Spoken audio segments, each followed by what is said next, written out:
Akankah KPK panggil Megawati? PDIP berikan respons tegas.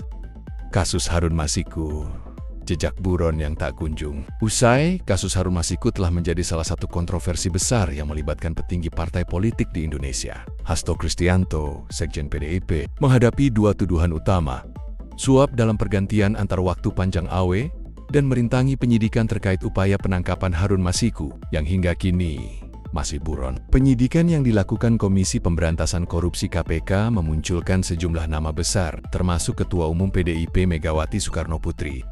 Pernyataan KPK tentang pemanggilan Megawati. Juru bicara KPK, Tessa Mahardika Sugiarto, menyatakan bahwa pemanggilan Ketua Umum PDIP Megawati akan dilakukan jika penyidik merasa kesaksiannya dibutuhkan. Menurut Tessa, langkah ini akan dilakukan sesuai kebutuhan penyidikan, tanpa tekanan dari pihak manapun. Sesuai kebutuhan penyidikan, ujar Tessa di gedung KPK, Jumat 27 Desember tahun 2024. Megawati disebut-sebut menandatangani surat permohonan Harun Masiku untuk PAW ke KPU bersama Hasto.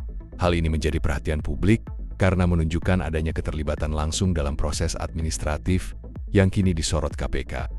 Respons PDIP, Ketua DPP PDIP Said Abdullah meminta semua pihak untuk tidak berspekulasi mengenai potensi pemanggilan Megawati. Menurutnya, kasus ini tidak ada kaitannya dengan Ketua Umum PDIP. Sepanjang pengetahuan saya, kasus Harun Masiku ini sama sekali tidak ada sangkut pautnya dengan Ibu Ketua Umum, ujar Said.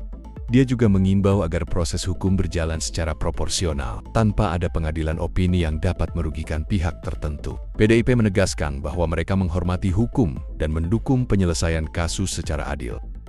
Peran Hasto dalam kasus PAW Harun Masiku. Hasto Kristianto ditetapkan sebagai tersangka dalam kasus suap PAW Harun Masiku. Berdasarkan penyidikan, Hasto memindahkan Harun ke Dapil 1 Sumsel pada pemilu 2019, meski Harun berasal dari Sulawesi Selatan. Posisi ini memungkinkan Harun untuk menggantikan caleg PDIP Nazarudin Kemas, yang meninggal dunia, meski suara Harun jauh di bawah Rizky Aprilia. Ketua KPK Setio Budianto menyatakan bahwa Hasto bersama Harun dan Wahyu Setiawan, mantan komisioner KPU, merencanakan suap untuk memuluskan langkah Harun ke DPR.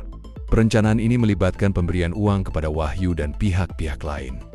Perintangan penyidikan oleh Hasto. Selain kasus suap, Hasto diduga merintangi upaya KPK dalam menangkap Harun Masiku. Pada Januari tahun 2020, KPK gagal menangkap Harun dalam operasi tangkap tangan OTT karena Harun berhasil melarikan diri. Menurut KPK, Hasto memerintahkan pegawainya untuk memberitahu Harun agar menghancurkan bukti dengan cara merendam ponsel dalam air dan segera kabur. Hasto juga diduga memberikan doktrin kepada para saksi untuk tidak memberikan keterangan yang merugikan dirinya selama proses penyidikan. Tindakan ini menjadi salah satu fokus utama dalam penyelidikan KPK. Reaksi publik dan tantangan KPK. Kasus ini menimbulkan reaksi beragam dari masyarakat. Ada yang mendukung langkah tegas KPK, namun ada pula yang meragukan independensi lembaga tersebut. KPK diharapkan mampu menyelesaikan kasus ini tanpa intervensi politik agar kredibilitasnya tetap terjaga. Ketua KPK Setio Budianto menegaskan bahwa pihaknya akan mendalami semua aspek kasus, termasuk kemungkinan adanya kebocoran informasi selama proses OTT pada ke-2020. Analisis dan implikasi politik. Kasus Hasto tidak hanya memengaruhi PDIP, tetapi juga mencerminkan tantangan besar dalam upaya pemberantasan korupsi di Indonesia. Isu ini berpotensi memengaruhi persepsi publik terhadap partai politik menjelang pemilu 2024. Selain itu, pemanggilan tokoh besar seperti Megawati dapat menjadi ujian independensi KPK di mata masyarakat. Kasus yang melibatkan Hasto Kristianto dan Harun Masiku masih jauh dari selesai. Penyidikan yang dilakukan KPK terus mengungkap fakta baru yang mengguncang dunia politik Indonesia. Dengan perhatian publik yang besar, kasus ini menjadi ujian bagi penegakan hukum dan transparansi di negara ini.